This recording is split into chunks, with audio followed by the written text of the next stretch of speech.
F x दिया हुआ है, क्या मोड ऑफ एक्स दिया हुआ है, इसे हम क्या कहते हैं, ग्रेटेस्ट इंटीजर, ठीक है, फंक्शन।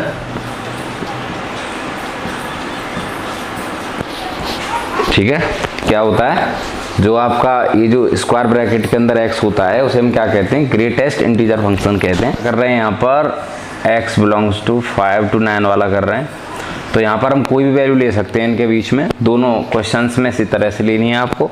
तो मान लीजिए पहले हम इस एग्जाम्पल के हिसाब से बता देते हैं, क्वेश्चन के हिसाब से। लेट हम मान लीजिए x इक्वल टू कुछ भी ले सकते हैं, 5 6 7 8 9 तक ले सकते हैं। तो मान लीजिए हमने 7 ले लें, 8 ले लें, 6 ले लें, कोई फ़र्क नहीं पड़ता है। मान लीजिए x इक्वल टू 7 ले लिया आपका, ठीक है। अब क्या होगा, यहाँ पर हमें क्या निकालना है, पहले स्टार्टिंग पॉइंट क्या होता है आपका, स्टार्टिंग पॉइंट क्या होता है, कंटिन्यूटी का होता है, क्या बताना होता है हमें कि एफ एक्स कंटिन्यूस है या नहीं है। तो स्क्वायर ब्रैकेट में ग्रेटेस्ट इंटीजर फंक्शन में हम कैसे निकालेंगे वो समझिए आप। तो यहाँ पर क्या है, हम x इक्वल टू 7 ले चुके हैं। अब हमें पहले क्या निकालनी है भाई, लेफ्ट हैंड लिमिट निकालनी है। तो क्या करेंगे लेफ्ट हैंड लिमिट के लिए, limit x tends to a minus करते हैं, a माइनस के लिए क्या है यहाँ पर 7 है, तो 7 माइनस कर देंगे। और एफ एक्स इक्वल टू क्या होगा, limit x tends to 7 minus f x का मान रख दीजिए, कितना है, x within square bracket है। अब क्या होगा उसके बाद, 7 माइनस एक्स है तो उसके स्थान पर हम क्या लिख सकते हैं, h टेंस टू 0 करेंगे तो क्या लिखेंगे, x के स्थान पर 7 माइनस h लिखेंगे, ठीक है। इससे पहले बता चुके हैं कि जब h टेंस टू 0 करते हैं तो यहाँ पर यदि a माइनस लिखा हुआ है तो इसका मतलब है a माइनस h लिखना है, और a प्लस लिखा हुआ है तो a प्लस h लिखना है, तो 7 माइनस h लिख दिया। अब देखिए यहाँ पर h के स्थान पर हमें 0 करेंगे तो 7 माइनस करना होता है, जब भी हम a माइनस h करते हैं तब क्या करते हैं, जितने यहाँ पर है उसमें एक घटा के लिख देते हैं। जैसे 7 में से घटा के लिखेंगे, कितना आएगा भाई, 6 आएगा। तो 7 माइनस h का यहाँ पर आंसर कितना आएगा, 6। Understand that. अब देखिए आगे क्या होगा, यदि मान लीजिए हम इसी तरह से क्या निकालेंगे, दूसरा निकालेंगे, मीन्स RHL निकालेंगे, राइट हैंड लिमिट निकालेंगे, तो उसमें भी आप क्या करेंगे, सेम करेंगे। अब यहाँ पर 7 माइनस लिखा था तो यहाँ पर क्या लिखोगे आप, 7 प्लस लिखोगे, और यहाँ पर सेम पहले की तरह एफ एक्स रहेगा। और अब आप क्या करोगे, एफ एक्स का मान रख दोगे, ठीक है, इतना दिया हुआ है। अब 7 प्लस जो दिया हुआ है उसके स्थान पर यदि आप h का यूज करोगे तो क्या करोगे, लिख दोगे 7 प्लस h लिख दोगे। अब यहाँ पर आपको ध्यान रखने वाली बात क्या है, इम्पोर्टेंट चीज़ क्या है कि जब लिमिट h टेंस टू 0 हो, क्या हो, h टेंस टू 0 हो, तब उस केस में यदि फंक्शन में क्या लिखा हुआ है, a प्लस h लिखा हुआ है, तब तो उसका आंसर आएगा a। क्या आंसर आएगा, a। लेकिन यदि लिमिट h टेंस टू 0 हो और यहाँ पर हो a माइनस h, तो a में से एक घटा के लिख देंगे, क्या लिख देंगे, a में से एक घटा के लिख देंगे, जो भी होगा वो फाइनल आंसर होगा। तो ये आपको याद रखना है, अंडरस्टैंड दैट। अब देखिए क्या है, तो limit h tends to 0, 7 plus h का मान कितना आ गया आपका, 7 आ गया, ठीक है। और यहाँ पर इसका मान कितना आया था, 6 आया था। अब इसके अलावा और क्या चाहिए हमें, fa और चाहिए, तो fa का मान कितना होगा, fa means x equal to कितना लेना है, 7। तो 7 पर अब यहाँ पर ना तो कुछ इसमें बढ़ा रहे हैं ना कुछ घटा रहे हैं, तो जितना है उतना ही रहेगा, 7 ही रहेगा, कोई फर्क नहीं। लेकिन यहाँ पर हमें क्या पता चला कि जो लेफ्ट हैंड लिमिट है वो आपकी not equal to right hand limit है, ठीक है। अब बराबर नहीं है तो आगे लिखने की कोई ज़रूरत नहीं है, मीन्स fa, समझ गए। तो ये तीनों बराबर नहीं है, तब उस केस में हम क्या लिख देते हैं कि f x is not continuous, F x is not continuous, mean सातत्य नहीं है। अब सातत्य नहीं है तो इसका मतलब क्या है, ना तो रॉल्स थ्योरम इज एप्लीकेबल, तो यहाँ पर हम क्या लिख सकते हैं, Rolle's theorem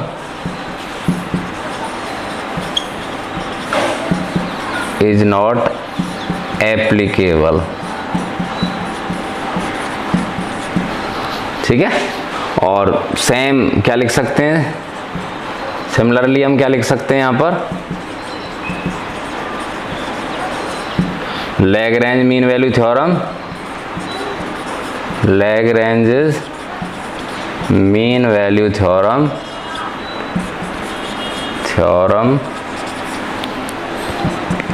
is not applicable. ठीक, तो आपका समझ में आया क्या करना था। जो हमें ग्रेटेस्ट इंटीजर फंक्शन लिया हुआ है उसमें ध्यान रखना है, जब भी हम a प्लस एच करेंगे वहाँ पर, तब तो आंसर क्या आएगा a। मीन्स यदि हमने 8 प्लस एच किया होता, मीन्स 8 प्लस एच करते तो 8 आंसर आता, लेकिन 8 माइनस एच करते, 8 माइनस एच करते तो 7 आंसर आता। इस चीज़ का हमें ध्यान रखना है। ठीक है, तो आपका लेफ्ट हैंड लिमिट निकाली, राइट हैंड लिमिट निकाली, और दोनों में हमें क्या पता चला कि बराबर नहीं आ रहे हैं, तो इसका मतलब कंटिन्यूटी नहीं है, कंटिन्यूस नहीं है, तो फिर रॉल्स थ्योरम नॉट एप्लीकेबल। और कंडीशन में क्या है, यदि तीनों में से एक भी कंडीशन नहीं होती है, पालन नहीं होती है, वेरीफाई नहीं होती है, तभी आप सीधा क्या लिख देते हैं कि रॉल्स थ्योरम हो या लैग्रेंज मीन वैल्यू थ्योरम हो, सेटिस्फाइड नहीं है, एप्लीकेबल। हाँ तो बच्चों देखिए, आप बहुत इंपॉर्टेंट क्वेश्चन है आपका, एफ एक्स इक्वल टू क्या है, x minus 2 upon x minus 1, और x कहाँ पर बिलोंग करता है, -1 और 1। और अब हमें इसमें क्या निकालना है, आपका रॉल्स थ्योरम पूछा गया है। इसमें क्या पूछ रहे हैं, वेरीफाई रॉल्स थ्योरम। तो कैसे करेंगे आप इसे,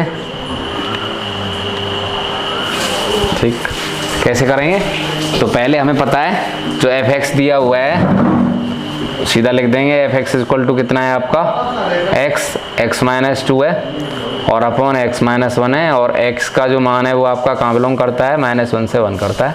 ठीक है, अब आपको क्या करना है, इसमें कंटिन्यूटी चेक करनी है। फर्स्ट केस क्या है, कंटिन्यूटी, तो कंटिन्यूअस चेक कीजिए है क्या नहीं है फंक्शन। तो इसके लिए क्या करेंगे हम, इनमें से कोई भी वैल्यू ले सकते हैं, -1 0 1 मीन्स -1 और 1 के बीच में कोई वैल्यू ले सकते हैं, -1 भी ले सकते हैं, 1 भी ले सकते हैं, क्योंकि जो कंटिन्यूटी होती है वो क्लोज्ड इंटरवल मीन्स बड़े कोष्ठक के अंदर की जाती है। तो अब यहाँ पर मान लीजिए कोई भी वैल्यू ले सकते हैं आप, तो वैल्यू ले लीजिए। यहाँ पर दिया हुआ है x माइनस 1, तो इस बात का हमें ध्यान रखना है कि यदि नीचे क्या दिया हो, कोई भी वैल्यू दी हुई हो, जैसे x माइनस 1 दी हुई है, तो यहाँ पर यदि x के स्थान पर क्या रख दें, हम 1 रख दें, तो क्या हो जाएगा, x के स्थान पर 1 रख दें तो क्या होगा, 1 माइनस 1 क्या हो जाएगा, 0। और नीचे 0 आने का मतलब क्या है, इन्फिनिटी। मीन्स जब भी नीचे हम 0 से डिवाइड करते हैं तो ऊपर क्या हो जाता है, इन्फिनिटी, मीन्स डेफिनेट वैल्यू नहीं आती है। तो हमें क्या करना है, यहाँ पर कोई वैल्यू ले सकते हैं। तो मान लीजिए लेट x इक्वल टू क्या ले लें, 1 ले लें। अब हम क्या निकाल रहे हैं, यहाँ पर लेफ्ट हैंड लिमिट निकालते हैं, तो क्या होगा, लिमिट x टेंस टू क्या हो जाएगा, 1 माइनस f(x), और f(x) का मान क्या दिया हुआ है वो देखिए आप, f(x) का मान कितना है वो रख दीजिए, x माइनस 2 है अपॉन x माइनस 1 है, ये आपका मान दिया हुआ है। अब देखिए क्या होगा, लिमिट s टेंस टू 0 कर दें, तो क्या करना पड़ेगा हमें, x पहले से एक बार खोल लीजिए, चलो यहाँ पर देखिए, पहले से यहाँ खोल के दिखा देते हैं एक बार हम, क्या होगा, x टेंस टू 1 माइनस, इसे खोलिए, x स्क्वायर हो जाएगा, x इंटू x स्क्वायर, और क्या आ गया, -2x, और अपॉन में क्या है, x माइनस 1 है। ठीक है, अब देखिए s टेंस टू 0 कर दें, तब क्या होगा, x के स्थान पर क्या रखना पड़ेगा हमें, 1 माइनस है तो 1 माइनस h रखना पड़ेगा, तो 1 माइनस h स्क्वायर हो जाएगा -2, 1 माइनस h हो जाएगा x के स्थान पर, और नीचे क्या दिया हुआ है x, तो 1 माइनस h फिर हो जाएगा और -1। ठीक है, अब देखिए, तो यहाँ पर अब इसे हम खोलेंगे।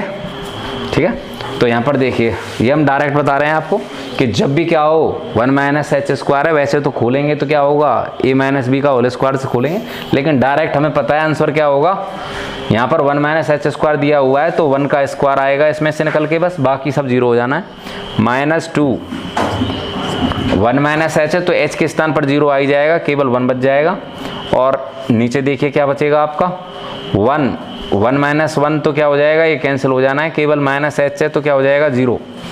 तो ऊपर तो आ गया 1 - 2 और अपॉन 0, नीचे 0 होने की वजह से क्या आ गया वैल्यू, इन्फिनिटी, अनंत आ गया, मीन्स नॉट डिफाइंड वैल्यू आ गई, डेफिनेट वैल्यू नहीं आई। तब उस केस से हम क्या लिख देते हैं कि f x is not continuous. So f x क्या आ गया, is not continuous at x equal to कितने पर, 1 पर, कंटिन्यूस नहीं है। तो इसका मतलब क्या है आपका, Rawls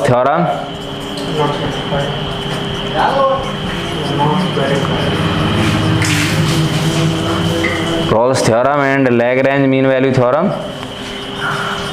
Lagrange mean value theorem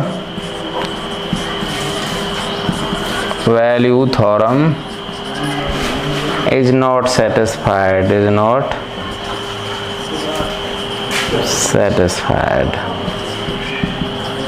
ठीक। तो ये आपका हो गया क्लियर। अब आप देखिए ये जो है इंपॉर्टेंट क्वेश्चन है, और इसी टाइप के क्वेश्चन हम अपने चैनल अव्वल क्लासेस पर करा रहे हैं। तो आप हमारे चैनल को सब्सक्राइब करें, लाइक करें और शेयर करें और हमारे साथ जुड़ें। टॉप से टॉप जो अच्छा इंपॉर्टेंट क्वेश्चन है उसे हम इस पर कराएंगे, और लगातार सारी NCERT जो एक्सरसाइज हैं उन्हें भी हम करा रहे हैं इस पर। तो